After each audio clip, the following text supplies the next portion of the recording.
сессия, все. Я устроилась на работу наконец-таки. Дети дома, я дома. Все, в принципе, такого ничего. Муж работает, все как обычно. Здоровье мое, внуков.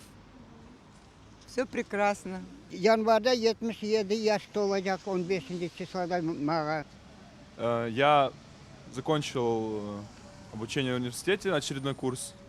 Вот, что все мои родные и близкие, они здоровы и рядом со мной. Мне кажется, что это самое главное событие в настоящем году. В году, что мне запомнилось, мне особо ничего не запомнилось. Смутно все чего-то. Ну, единственное, что вот дорога эта построилась. Внучка родилась. Мало. Очень даже мало. И в основном негатив. Исполнились поставленные цели, достигнуты они. Вот. И в основном год был хорошим.